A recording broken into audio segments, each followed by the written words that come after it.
안녕하세요. 평범하게 아이들을 키우며 일을 하고 있는 40대 여성입니다. 사람들이 말하길 안락한 환경에 안주하게 되면 발전이 없기 때문에 성공을 하고 앞으로 나아가기 위해서는 꼭 시련과 위기가 있어야 한다고 하는데요. 겪어보니 꼭 그런 것도 아니더라고요. 그리 긴 인생을 살아온 것은 아니지만 부모에게 버림받고 인생의 모든 쓴맛을 다 맛본 결과 견디기 힘든 위기와 시련은 사람을 성장시키는 것이 아닌 절망의 구렁텅이에 빠지게 하는 것 같네요. 가끔은 지금의 삶을 만족하는 것과 별개로 부모에게 버림을 받지 않았다면 더 나은 사람이 될 수 있지 않았을까 싶기도 합니다. 하지만 이미 지난 과거를 되돌릴 수는 없기에 지난날 부모에게 받지 못한 사랑을 자식들에게 최대한 나눠주려 노력하고 있어요. 오늘 말을 꺼내는 것도 고통스러운 과거를 사연으로 보내는 이유 또한 저와 비슷한 처지인 시청자분들에게 조금이나마 위안이 되고자 해서죠. 그럼 지금부터 힘들었던 지난날에 대한 이야기를 꺼내보려고 합니다. 모두들 저의 이야기에 귀를 기울여 주세요. 식탁에 키가 닿지 않았던 꼬꼬마 시절부터 저는 혼자서 밥을 차려 먹는 것이 당연했어요. 어머니가 돌아가시고부터 아버지께서는 남아있는 자식인 저를 사랑과 정성으로 아껴주시기보다 자신의 마누라를 잡아먹는 천덕꾸러기로 생각하셨거든요. 어머니가 돌아가신 후부터 평소에도 술 마시는 것을 좋아하시던 아버지는 알코올 중독자 수준으로 술에 절여진 채 생활을 하셨습니다. 술에 찌든 채 집으로 들어올 때면 너 같은 건 태어나지 말았어야 한다는 폭언을 꼭 한마디씩 하셨고요. 사람의 온기 없는 집에서 그 어떤 어른의 사랑도 받지 못하고 눈칫밥을 먹어서일까요? 어느 순간부터 또래 친구들 사이에서도 학교 선생님들 사이에서도 의기소침하고 어두침침한 아이로 취급받게 되었어요. 또래 친구들과 어울리지 못하고 혼자 겉도는 시간이 많아질수록 스스로를 더 자책할 수밖에 없었네요. 아버지의 말처럼 어머니가 돌아가신 것도 아버지가 되는 일이 없는 것도 다 저의 책임처럼 느껴졌으니까요. 이런 아버지의 무관심은 교복을 입은 중학교에 올라갈 때까지 이어졌는데요. 칼바람이 불어 발이 꽁꽁 얼어붙은 추운 겨울날 아버지께서는 집으로 한 여자를 데리고 오시더군요. 5살 난 아이와 함께 말이에요. 그러면서 오늘부터 어머니의 빈자리를 차지할 사람이니 잘 따르라는 말을 덧붙이셨죠. 새어머니가 될 아줌마의 얼굴을 마주할 때도 아줌마의 다리 밑에 꼭 붙어있는 여자아이를 볼 때도 그저 기쁘게만 느껴졌는걸요. 드디어 기쁨과 슬픔을 함께할 가족이 생긴 거니까요. 무엇보다 같이 식탁에 앉아 밥을 먹을 사람이 생겼다는 것이 제일 기뻤고요. 새어머니께서 집에 온 뒤부터 저희 집에는 웃음꽃이 필 일이 참 많아졌습니다. 새어머니께서는 항상 따뜻한 국과 밥을 내어주셨거든요. 항상 냉기만이 감돌던 부엌에서 누군가가 나를 위해 음식을 만들어준다는 것 자체가 감동이었죠. 기억 속에 사라져가는 희미한 홍기를 느낄 수 있는 환경에 살 수 있다는 것 자체가 너무나 큰 행복이었는데요. 이런 행복은 아버지의 사망 소식과 함께 신기루처럼 사라지고 말았네요. 막노동으로 가족의 생계를 책임지시던 아버지께서 그만 추락사로 인해 눈을 감고 말았던 것이었어요. 장례식을 도와줄 가까운 친인척이 없었기에 아버지의 장례식은 조용하고 빠르게 끝이 나버렸습니다. 아버지를 갑작스럽게 잃어버린 것이 슬프긴 했지만 그래도 견딜 수 있었죠. 제 곁에는 새어머니와 여동생이 있었으니까요. 그런데 새어머니의 생각은 조금 다른 듯 했네요. 예, 어서 짐 챙겨라. 너 나랑 같이 갈 데가 있어. 간단하게 짐을 챙긴 후 새어머니를 따라 나섰는데요. 새어머니와 함께 도착한 곳은 다름 아닌 고아원이었습니다. 새어머니께서는 이미 고아원 원장과 이야기가 되었는지 책가방을 메고 있는 등을 툭 밀치며 빨리 데려가라는 듯이 손을 팔랑이셨어요. 깜짝 놀랄 수밖에 없었습니다. 아무리 피 한 방울 안 섞였다고 해도 3년 동안이나 같이 살았던 가족인데 아무 언지 없이 바로 고아원에 보내버리다뇨. 사정이 있어서 잠깐 제가 살 곳이 필요해서 여기 맡기게 된 거 맞죠? 어머니가 저를 고아원에 놓아둘 리가 없잖아요. 웃기고 있네. 내가 무슨 적십자도 아니고 제정신이니? 남편 일은 과부 몸으로 남아있는 전 남편 자식까지 키우게? 예, 나는 우리 딸 키우기도 아주 바쁜 몸이야. 거둬둘 친인척도 없으면서 지 친아빠 세상 떠났으면 고아원에서 사는 건 당연하지. 뭘 그렇게 놀라니? 고아원이 어디 괜히 고아원이니? 다 너같이 부모 잃은 애들 모아서 키우려고 세운 게 고아원이지. 난 네 아빠 살아있는 동안 할 만큼 했으니 이제는 너 알아서 살아. 난 네 살 길 찾기도 바쁘니까. 그런 게 어디 있어요. 어머니 저희 집에 하셨던 말 기억 안 나세요? 좋은 엄마 돼주시겠다고요. 어머니가 먼저 말씀해 주셨잖아요. 고아원 밖으로 발걸음하는 새어머니의 치맛자락에 엉켜붙어 오열을 하며 붙잡았습니다. 이미 새어머니의 마음이 떴다는 것을 알고 있긴 했지만 겁이 나 어쩔 수가 없었어요. 이대로 새어머니를 보내면 영영 혼자가 돼버릴 것 같은 그런 두려운 말이에요. 어머머머, 얘가 지금 뭐 하는 거야? 가뜩이나 우리 딸 때문에 또 어떤 놈이랑 결혼을 해야 할지 머리 아파 죽겠는데 너까지 이러면 내가 뭐가 되니? 세상 어느 여자가 죽은 전 남편 애까지 데리고 살 생각을 하겠어. 네 사정이 딱한 건 어쩔 수 없지만 내 코가 석자다 보니 별 수 없구나.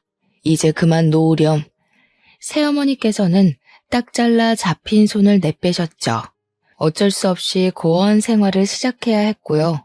워낙 성격 자체가 살갑지 않고 내성적이다 보니 또래들과 어울려야 하는 고아원 생활은 지옥과도 같았어요. 그리고 새어머니가 갑작스럽게 떠난 이유를 알고 난 후 더 큰 지옥이 찾아왔네요. 새어머니께서는 아버지께서 남긴 사망보험금을 모두 가로챈 뒤 도망쳤다는 걸 알게 돼 버렸거든요. 자식에게 무신경한 아버지였지만 그런 아버지조차 없이 천의 고아가 되자 막막함은 이루 말할 수가 없었습니다. 무엇보다 새어머니에 대한 배신감이 제일 컸죠. 물론 피 한 방울 안 섞인 남의 자식을 고아원에 맡기는 것은 어쩔 수 없는 일이지만 아버지가 남기신 사망보험금을 모두 가로챈 것은 그것과 별개의 일이잖아요. 심지어 자식의 몫으로 나온 금액까지 몽땅 챙겨서 달아나다녀. 당장 새어머니를 찾아가 따지고 싶었지만 현실적으로 그럴 여건이 안 됐기에 더욱 현실에 낙담할 수밖에 없었는데요. 새어머니는 아버지가 남긴 보험금으로 잘 먹고 잘 사는데 나만 이렇게 고아원에 남아 처절하게 살고 있다고 생각하니 더 이상 이렇게 살면 안 되겠다는 생각이 들더군요.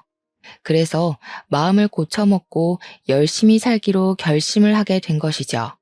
현재 할 수 있는 것은 공부밖에 없었기에 아무리 힘든 일이 있다고 해도 악착같이 이를 악물며 공부를 하게 되었네요. 그것만이 암흑 같은 현실을 벗어나게 해줄 유일한 탈출구 같았으니까요. 이런 노력 덕분인지 성적은 가파르게 치고 올라가 전교권에 들게 되었습니다.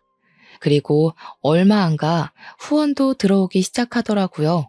저의 사정을 딱하게 생각한 모 대학교의 교수님께서 성인이 된 후 자립을 할 때까지 후원을 해주기로 약속을 하셨거든요. 교수님께서는 한 달에 한 번 고아원에 방문해 도움이 될 만한 이야기도 해주시고 꿈도 못 꿔볼 경험도 하게 해주셨기에 더욱 힘을 내어 공부를 하게 되었네요. 교수님의 정성에 보답하고 싶다는 생각이 들었는걸요. 공부를 하며 힘든 순간은 불쑥불쑥 찾아왔지만 그때마다 교수님이 베풀어 주셨던 은혜를 생각하며 공부를 놓지 않았고 그 결과 서울에서 내노라는 명문대학교에 입학을 할 수 있었답니다. 대학교에 간 후 교수님께서는 제 손을 꼭 잡아주시며 그동안 고생했다고 따뜻한 위로의 말을 건네주셨습니다. 그 후로 교수님의 집에 자주 드나들며 교수님의 가족분들과 허물없는 사이로 지내게 되었죠.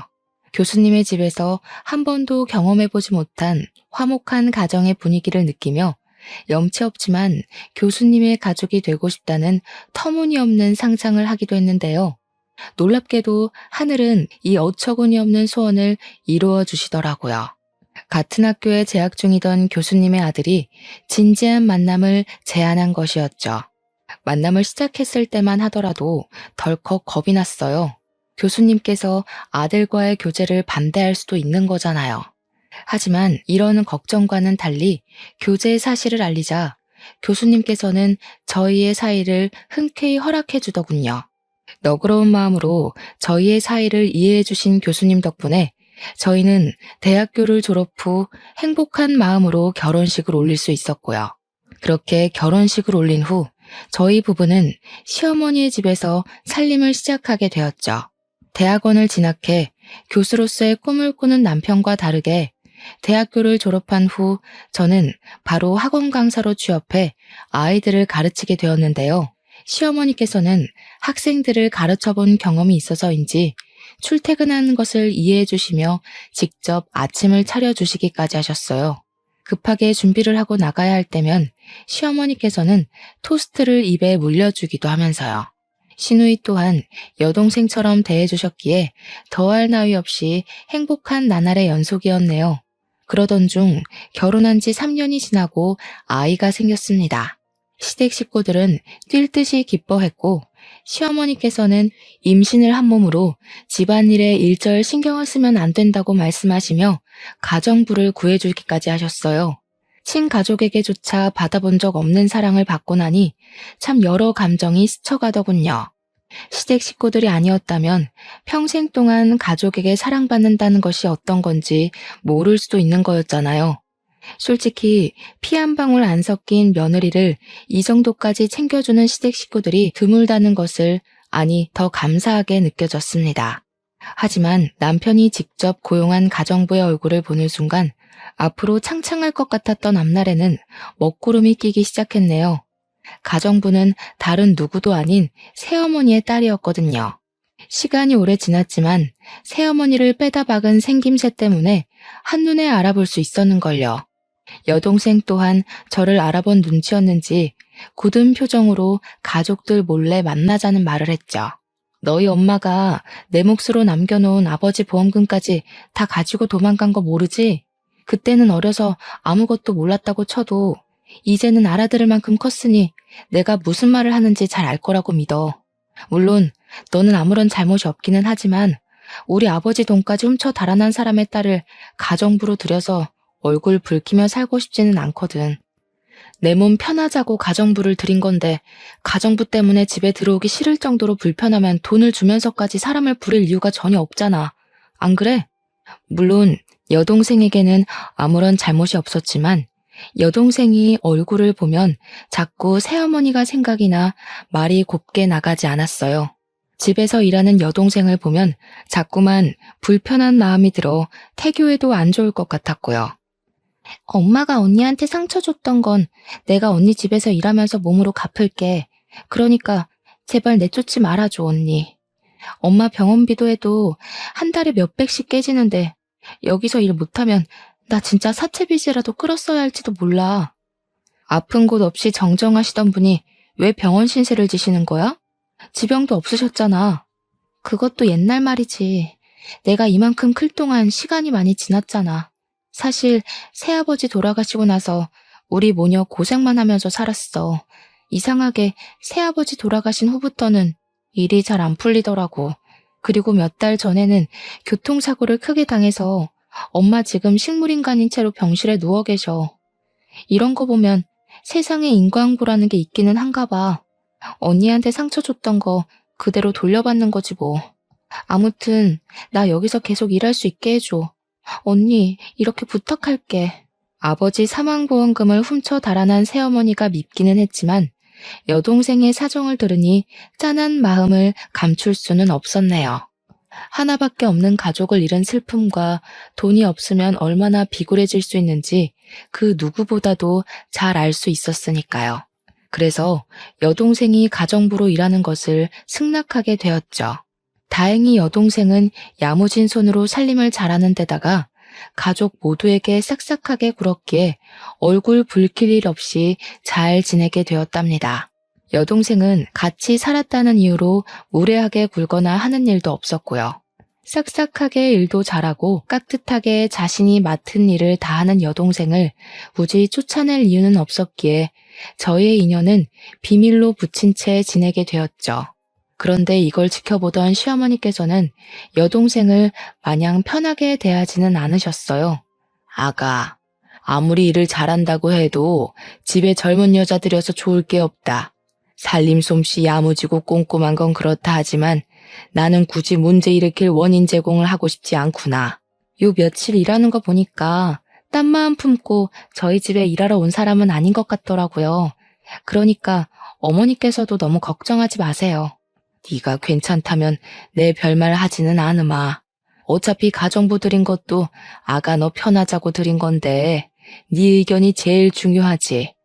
그래도 혹시 모르니 아범이랑 너무 가깝게 지내게 하지는 말고 가정부가 일하러 오면 집에 귀중품 같은 건 꼭꼭 숨겨놓으렴. 잘 알지도 못하는 사람 괜히 덥석 믿었다 좋은 꼴 난 걸 내가 본 적이 없어서 하는 말이야. 어머니께서는 집안에 젊은 여자가 가정부로 들어온 것이 탐탁치 않은 것 같았어요. 그 후로도 시어머니께서는 가끔씩 가정부를 바꾸는 것이 어떠냐고 말씀을 하셨는데요. 그럴 때마다 거절을 하고 말았네요. 어쩌면 임신 내내 가장 가까운 곳에서 옆을 지켜준 여동생에게 정이 들었는지도 몰랐죠. 시간은 흐르고 흘러 임신 막달이 다가오고 출산 예정일을 일주일 앞둔 날이었습니다. 미국에서 오랫동안 타지 생활을 하던 친구가 오랜만에 한국으로 입국을 한다고 하더군요. 마침 시댁 식구들은 다 바쁜 일이 있었기에 저를 공항으로 바래다 줄 사람은 없었어요. 이런 상황이 걱정이 되었는지 남편은 친구를 다음에 만나는 것을 권했죠.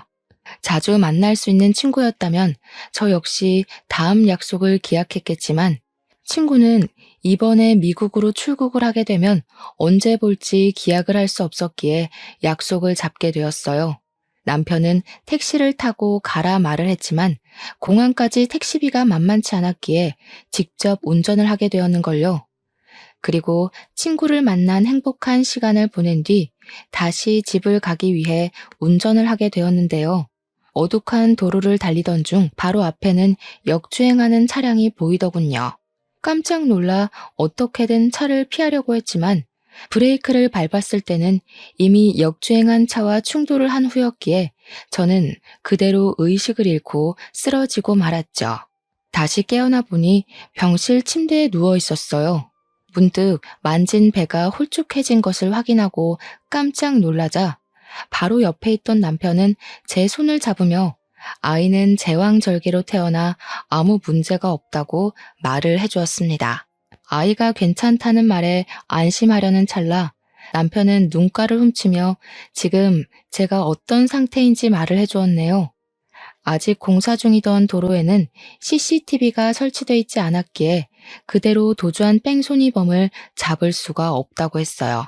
목격자도 없었기에 뺑소니범을 잡는 것은 불가능에 가까웠고요. 하지만 그것보다 더 큰 일은 교통사고 후유증으로 인해 평생 하반신 마비로 못 걷게 될 수도 있다는 것이었습니다. 충격적이었죠. 행복의 문턱 앞에 서 있는 현재 큰 시련이 닥쳐온 거잖아요. 현실을 받아들이지 못하고 멍하니 있자 시어머니께서는 눈물을 보이시며 하늘을 원망하셨어요. 아이고, 이 불쌍한 것. 어린 시절부터 고생만 하고 이제야 사람답게 살 수 있게 됐는데 이런 큰 시련을 당하다니. 하늘도 무심하시지. 어찌 가여운 것한테 이렇게 큰 시련을 주시는지. 아가, 아무 걱정하지 마라. 만약 평생 못 걷는다고 해도 나랑 아범이 옆에서 지켜줄 테니 이상한 생각일랑 하지 말고 지금은 그저 의사 말에 따라서 어떻게 치료할지만 고민해라. 무엇보다 제일 중요한 건 네 건강이잖니. 우리 가족들만 믿고 치료에만 전념하렴. 아이고, 불쌍한 우리 아가. 이를 어쩔꼬. 시어머니께서는 아무 걱정하지 말고 치료에만 전념하라 말씀을 해주셨는데요. 그 말씀이 참 큰 힘이 되더라고요. 30년이란 시간을 살면서 한 번도 스스로를 먼저 생각하라고 말씀해 주신 어른은 안 계셨거든요. 곁에 아무도 없는 예전에 이런 큰일을 당했다면 하늘을 원망하며 삶을 포기했겠지만 든든하게 곁을 지켜주는 시댁 식구들이 있었기에 살아갈 용기를 낼 수 있었네요. 시어머니와의 면회가 끝난 후 병실로 찾아온 여동생 또한 저의 상태를 누구보다 걱정하며 치료를 하는 동안 힘이 되어주겠다 말을 하기도 했습니다. 언니가 다시 일어설 수 있을 때까지 내가 언니 곁에 있으면서 많이 도와줄게. 언니가 베풀어준 은혜 덕분에 다시 힘을 낼 수 있게 됐는데 나도 언니한테 도움이 돼주고 싶어. 비록 혈연적인 관계는 아니었지만 여동생은 다리가 나을 때까지 곁을 지켜주겠다고 약속을 하였고 여동생이 걱정 어린 말과 도와주려고 노력하는 행동을 보고 있자니 가슴이 징하게 아려왔습니다. 어떻게든 옆을 지켜주려는 여동생에게서 가족의 정을 느낄 수 있었으니까요. 그 후 여동생은 자신이 한 말을 지키려는 듯이 스스로 간병인 역할을 자처하며 큰 힘이 돼주었어요. 화장실을 가거나 샤워를 하는 등 사소한 것까지 불편하지 않게 도와주었죠. 옆에서 있는 듯 없는 듯 손과 발이 되어 도움을 주는 여동생 덕분에 재활치료에 전념할 수 있었는걸요. 물론 시댁 식구들 또한 많은 힘이 되어 주었고요. 그렇게 많은 사람들의 도움 속에서 저는 불과 6개월 만에 다시 걸을 수 있게 되었네요. 어떻게 보면 하반신 마비가 와 인생에서 제일 큰 절망 속에 갇혀 힘든 나날을 보낼 수도 있었지만 옆에서 힘이 되어주는 가족들과 하루가 다르게 커가며 기쁨을 주는 딸아이 덕분에 오히려 가장 행복한 시간을 보낼 수 있었어요. 그리고 이런 행복한 시간들 덕분에 힘을 내어 다시 학원에 복귀하여 강사로 일을 할 수 있었죠. 다시 학원에 복귀한 뒤로는 쭉 바쁜 나날이 이어졌어요. 학원에 복귀를 하자 반가움을 뒤로하고 부족한 강사 자리를 메꾸기 위해 눈코 뜰 새 없이 바쁘게 몸을 움직여야 됐거든요.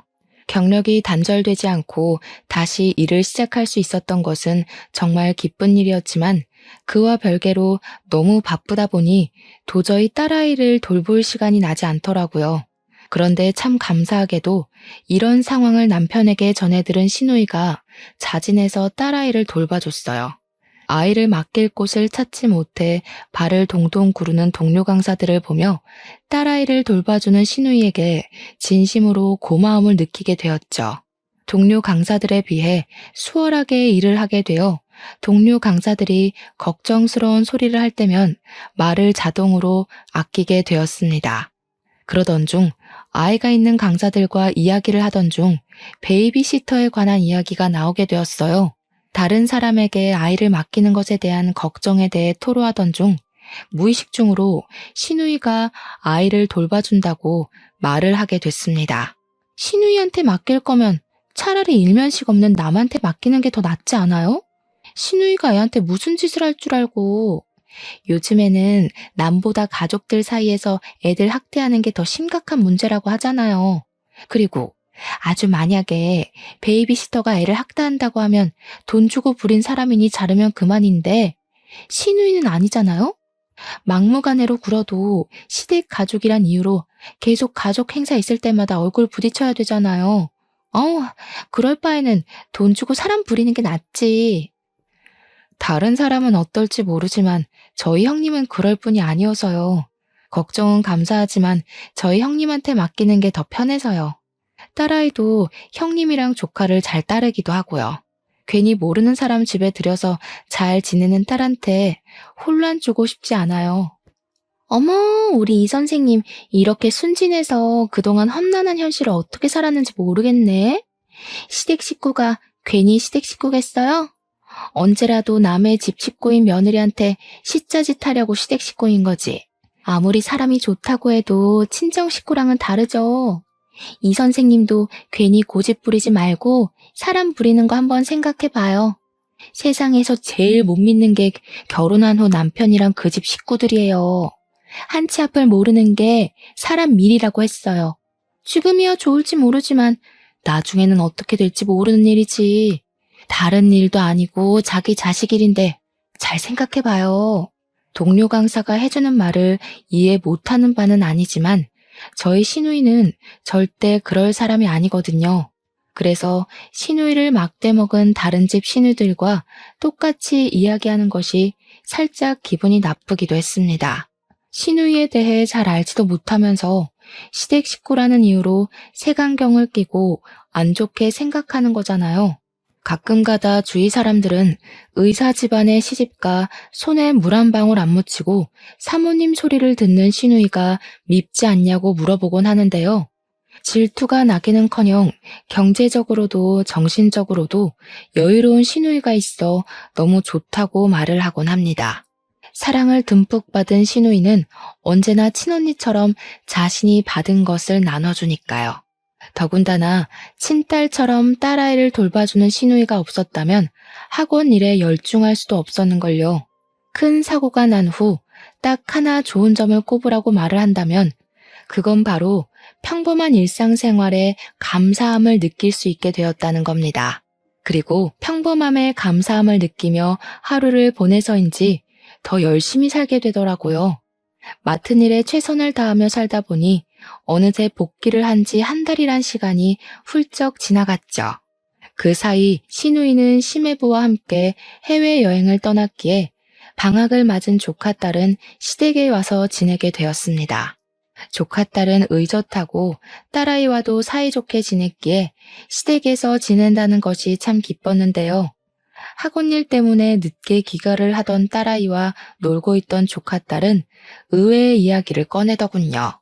외숙모는 왜 삼촌이랑 안 놀아? 뜬금없는 조카딸의 말에 고개를 갸우뚱했습니다. 아마도 남편은 대학 교수 임용을 준비하는 탓에 바쁘고 저 또한 학원 일로 바빴기에 그런 생각을 하는 듯 했어요. 요 근래 저희는 서로 붙어있는 날은 손에 꼽을 정도로 적었거든요. 상황을 이해시키고자 말을 하자 조카딸은 고개를 갸우뚱거리며 의미심장한 말을 했죠. 삼촌이 바빠서 그런 거라고? 이상하다. 아줌마랑은 밤마다 잘만 놀았는데. 외숙모가 너무 바쁜데 심심해서 아줌마랑 노는 건가? 아줌마랑 놀다니? 그게 무슨 말이야? 외숙모 아직 몰랐어? 삼촌 밤마다 밥 주는 아줌마랑 나와서 노는데. 조카딸이 말하는 밥 주는 아줌마는 제 여동생이 확실했습니다. 밤마다 여동생과 남편이 만나다니 의문점이 드는 것이 한두 가지가 아니었어요. 일단 남편과는 각방을 쓰는 것도 아니었고 한 침대에서 생활을 했기에 남편의 인기척이 나면 바로 깰 수밖에 없잖아요. 그런데 저는 한 번도 집에서 깬 적이 없었는걸요. 그래서 조카딸이 착각했을 수도 있다는 생각이 들어 다시 물어보게 되었죠.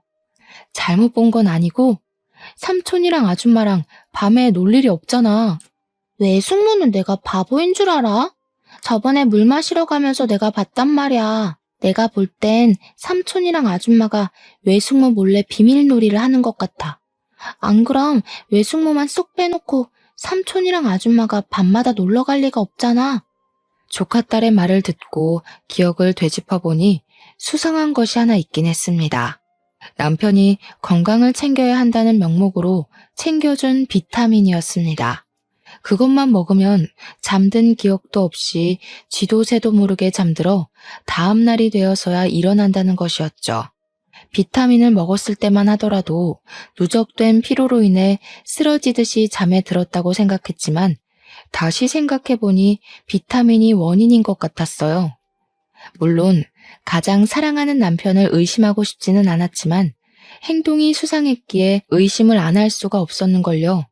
그래서 그날만큼은 남편이 건네준 비타민을 먹는 신용만 한 후 잠에 들은 척 연기를 하게 된 거고요. 물증 없이 의심만 키워가는 것보다는 나은 일이잖아요. 설마 하는 마음에 눈을 감고 있자 남편은 기다렸다는 듯이 나갈 채비를 하고 방 밖으로 나가더군요.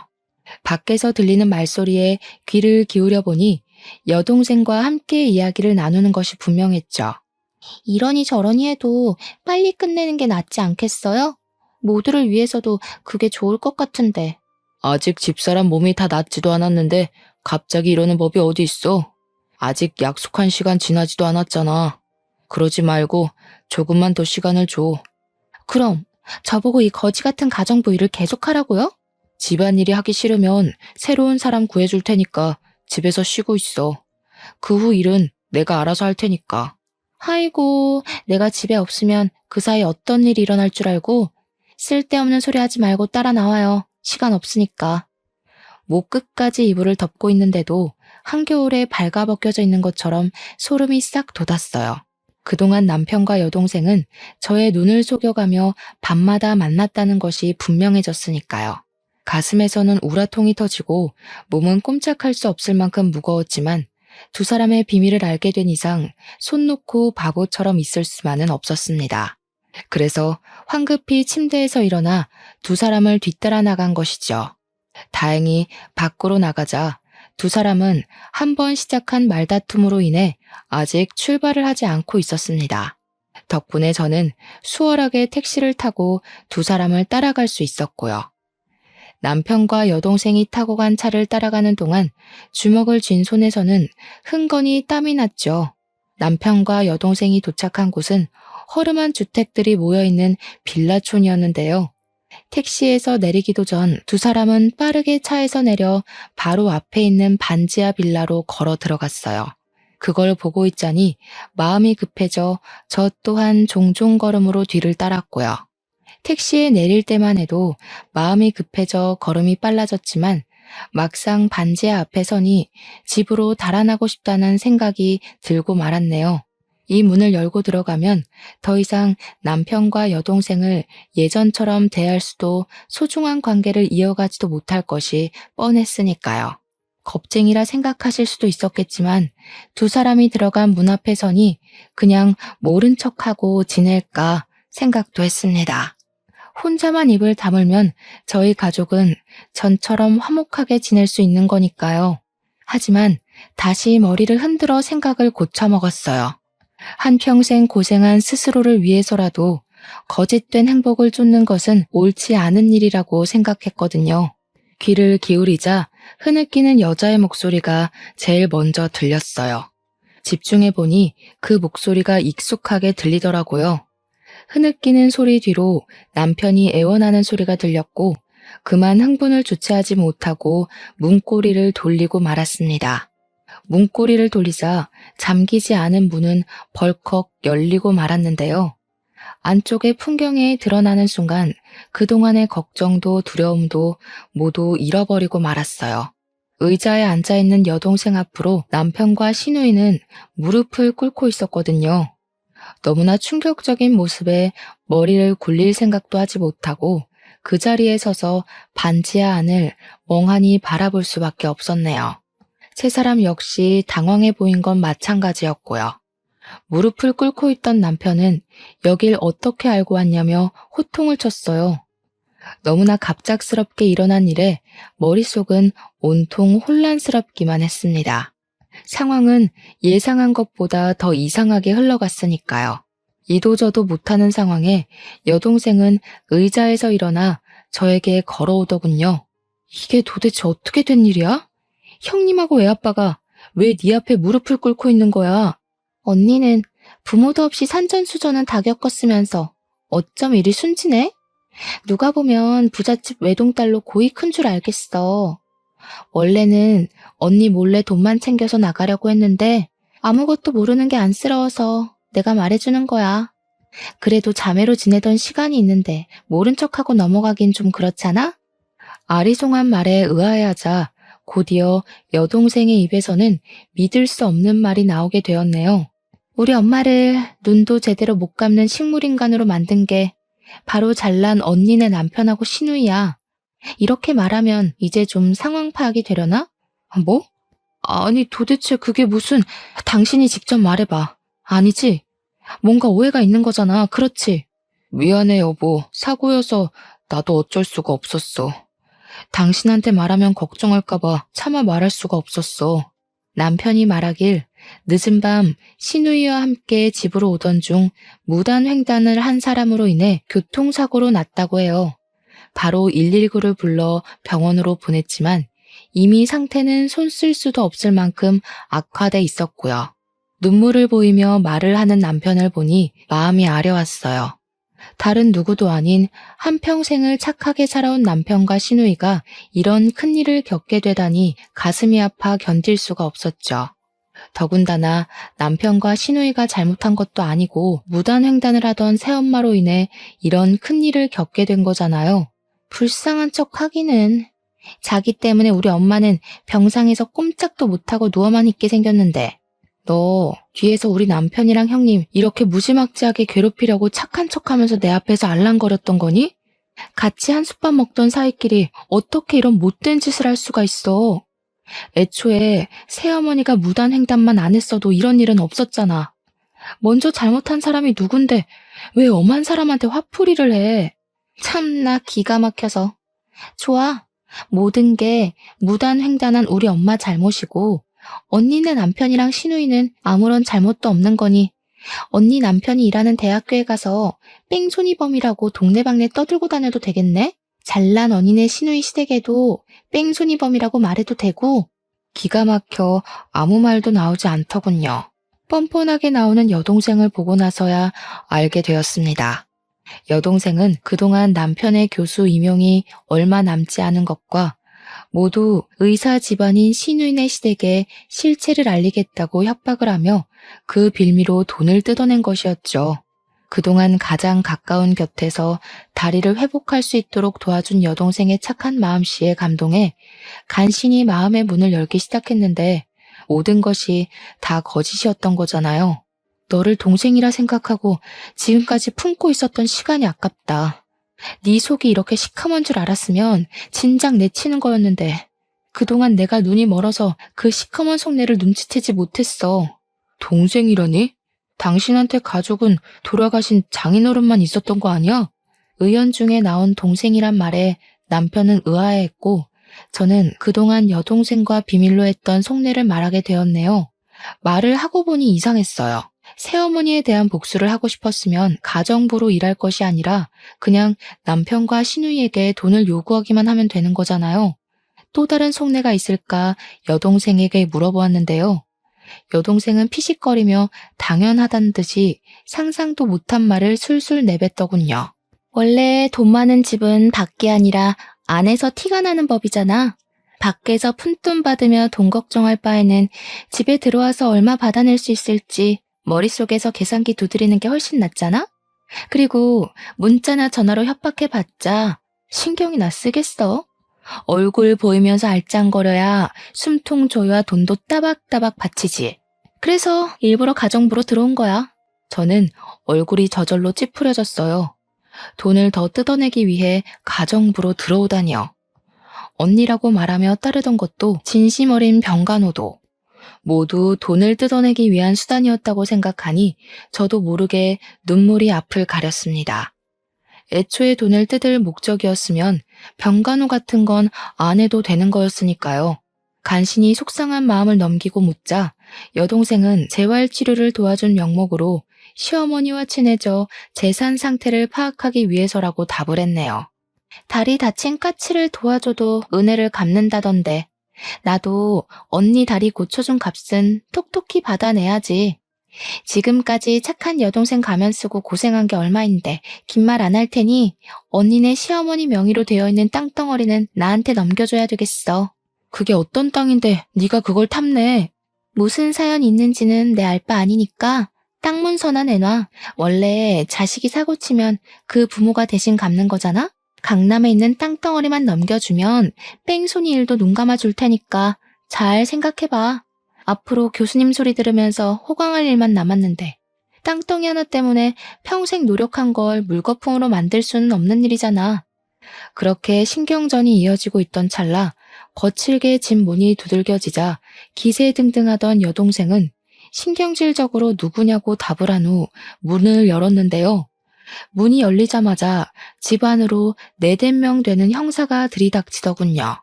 그러면서 여동생의 팔목에 수갑을 채웠고요. 곧이어 형사는 저희에게 경찰서로 같이 가줘야겠다는 말을 했죠. 그리고 경찰서에 도착한 저희는 형사의 입에서 경악할 만한 이야기를 듣게 되었네요. 저를 하반신 마비로 만들었던 뺑소니범이 다름 아닌 여동생이라는 것이었죠. CCTV도 없는 으슥한 곳이라 절대 못 잡을 거라고 생각했었는데 공범을 저지른 한 남자가 음주운전으로 뺑소니를 저질렀다며 자백을 한 것이었죠. 자백을 한 사람은 다름 아닌 여동생의 남자친구였고요. 말을 들어보니 여동생이 약속한 돈을 주지 않은 것과 이별을 고한 것에 앙심을 품고 모든 것을 다 털어놓은 것이었죠. 저를 죽을 뻔한 것도 모자라 뻔뻔하게 제일 소중한 시댁 식구들을 협박한 여동생을 절대 용서할 수 없었네요. 언니, 내가 일부러 비밀로 한 게 아니라 그때는 술에 너무 취해서 정신이 없어서 그랬어.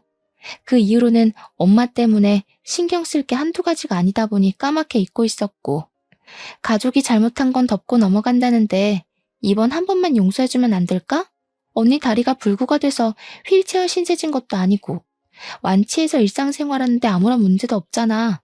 이번 합의만 잘해주면 언니 남편 일도 없던 걸로 해줄게. 물론 내 잘못으로 언니 다리가 다친 건 맞지만 내 덕분에 다시 걸을 수 있게 된 거잖아. 모든 게 다 원상복귀된 와중에 동생을 처벌하는 건 말도 안 되는 얘기잖아. 언니, 이번만 그냥 넘어가줘. 내가 이렇게 부탁할게. 기가 막혀서 자기 엄마 내세워 돈 뜯어내려고 눈에 불을 켜고 달려들 땐 언제고. 이제 와서 선처를 해달라고? 누구 마음대로. 너 하나 때문에 고생한 걸 생각해서라도 절대 안 될 말이지. 내가 선처해주면 또 어디 가서 쓸데없는 짓거리를 하고 다닐 줄 누가 아니? 언니, 알았어. 내가 잘못한 거 인정할게. 동생이 마지막으로 하는 부탁이라 생각하고 선처 한 번만 해줘. 나 아니면 또 우리 엄마는 누가 돌보는데? 엄마가 불쌍하지도 않아? 자신의 잘못이 까발리고 난 후에야 잘못을 비는 여동생의 모습을 보니 우라통이 터졌습니다. 더 이상 여동생에 대한 정은 눈꽃만큼도 남아있지 않았어요. 당장 가족들에게 화를 끼친 진상을 눈앞에서 치우고 싶은 생각뿐이었고요. 가족들을 구렁텅이에 빠뜨린 걸로도 모자라 돈까지 뜯어내려 한 여동생을 절대 용서할 수 없었거든요. 그렇게 모든 것을 법의 심판에 맡기고 집에 돌아오게 되었는데요. 집에 오자마자 누군가 저희 집 문을 매섭게 두드리더군요. 밖으로 나가보니 식물인간으로 누워있어야 할 새어머니께서 두 발로 서서 저희를 노려보고 있었는걸요. 깜짝 놀라기도 전에 새어머니께서는 바닥에 머리를 조아리며 한 번만 선처를 해달라고 빌었습니다. 말을 들어보니 새어머니는 그동안 교통사고를 유발해 받은 위로금으로 생활을 한 모양이었어요. 새어머니께서는 모든 것을 고백하며 모든 것은 다 자기 잘못이니 여동생만큼은 제발 감옥에 보내지 말아달라고 사정을 하더군요. 남의 딸은 쓰레기 버리듯이 고아원에 잘만 버려놓고 자기 딸은 대신 감옥에 갈 만큼 소중했나 보죠? 난 절대 합의해줄 생각 없으니까 감옥에 가는 딸이 걱정되면 같이 감옥에 들어가서 말동무라도 해주세요. 어차피 아줌마도 곧 보험사기단으로 감옥에 들어갈 텐데. 뭐야? 어미가 이 정도로 고개 숙이고 들어가줬으면 알아도 모르는 척 눈 감아주는 게 상책이지. 이래서 남의 자식은 거둬서 키우는 게 아니라고 했는데 지 애비 죽고 고아원에 간 것만 생각하지 내가 지한테 어미 노릇을 해주려고 얼마나 애를 썼는지는 생각도 못해. 한 것이라고는 고작 아버지가 계신 앞에서 방긋거리며 머리를 쓰다듬어주고 밥을 챙겨주는 정도였던 새어머니 입에서 어머니 노릇이란 말이 나오니 저도 모르게 실소가 터져나오고 말았네요. 자신의 뜻대로 이루어지지 않자 바로 본색을 드러내는 새어머니를 보며 여동생이 왜 그렇게 뻔뻔하고 아나무인이었는지 알겠더라고요. 두 모녀에게 남은 사정 같은 것은 아무 상관이 없었어요. 오직 중요한 건 자신들이 풍족하게 사는 것뿐이었죠. 남의 가슴에 피멍들게 하고 뻔뻔하게 구는 건 유전인가 보네요. 어쩜 두 모녀가 이리 하는 짓이 똑같은지. 입만 뻥끗하면 거짓말만 늘어놓는 아줌마 말은 더 이상 듣고 싶지 않으니 당장 저희 집에서 나가요. 저 몹쓸 것이 끝까지? 네, 아줌마 말대로 저는 부모도 없는 몹쓸 것이니 더한 짓도 할 수 있죠. 자꾸 신경 건들지 말고 좋은 말로 할 때 그만 가세요. 더 험한 꼴 당하기 싫으면. 이후로도 새어머니는 몇 번이나 저희 집에 찾아와 선처를 해달라 말을 했지만 상대할 가치가 없었기에 대꾸조차 하지 않았죠. 그 후 더 이상 저희 가족을 위협하는 두 모녀를 가만둘 수 없었기에 변호사를 선임해 두 사람의 죄를 낱낱이 파헤쳤습니다. 다행히 증거는 차고 넘쳤기에 두 사람 모두 법적인 구속을 피할 수가 없었어요. 새어머니는 보험 사기로 여러 사람에게 물질적, 정신적 피해를 준 것으로 인해 징역 3년을 구형받게 되었고, 뺑소니로 사람에게 상해를 입힌 여동생은 보험 사기에 합심한 죄질까지 가중돼 징역 5년을 구형받게 되었네요. 물론 자신들의 이익을 위해 수많은 사람들의 눈에 눈물이 나게 한 점과 한 가정의 평화를 깨트리려 한 두 모녀에게 내려진 벌치고는 가볍다는 생각이 들기도 했습니다. 하지만 더 이상 새어머니와 여동생이 저희 가족을 건드리지 못한다는 점에서 위안을 얻게 되었는걸요. 현재 저희 가족은 지난날에 힘들었던 일을 잊고 잘 지내는 중입니다. 일이 마무리된 지 얼마 안 되었을 때만 해도 남편과 시누이는 불안한 마음을 감추지 못했는데요. 시간이 흐르자 불안함은 자연히 사라졌네요. 무사히 교수 임용을 맞춘 남편은 그날의 사건 이후 더 잘해주려 노력을 하고 있답니다. 제 덕분에 집안의 평화는 물론 잘못된 점까지 바로 잡을 수 있었다면서요. 그런데 요즘 눈치 없는 불청객은 자꾸 편지를 보내오곤 해요. 어린 날 같이 지낸 정을 생각해 출소를 한 후 자신과 새어머니가 가정부로 일할 수 있게 도와달라고 하는데요. 절대로 새어머니와 여동생을 집안에 들일 생각은 없어요. 기회란 건 과거의 잘못을 뉘우친 사람에게만 주는 것인데 악독한 두 사람에게 그 기회를 주는 건 너무 아깝잖아요. 똑같이 힘들었지만 학원 강사가 되어 평범하게 사는 저와 다르게 징역살이를 하며 자기 팔자를 꼰 새어머니와 여동생을 보니 이런 생각이 들더군요. 자기에게 닥친 시련과 위기를 어떤 방향으로 해결하는지가 인생에서 제일 중요한 일이라고 말이에요. 그런 의미에서 현재 말 못한 사정으로 힘들어하는 시청자분들께서도 제가 쓴 사연을 들으신 후 절대로 나쁜 유혹에 빠지지 말고 꿋꿋하게 올바른 길로 향하며 힘든 과정을 이겨내시기 바랄게요. 그렇게 된다면 꼭 인생에 꽃 필 날이 오기 마련이니까요. 인생에서 꽃을 피우는 계절이 봄에만 있지 않다는 것을 시청자분들께서 꼭 알아주셨으면 합니다. 그럼 시청자분들의 앞날이 만개한 꽃이 가득하길 빌며 오늘 사연을 마치도록 할게요. 지금까지 사연을 시청해주신 모든 분들 진심으로 감사드립니다.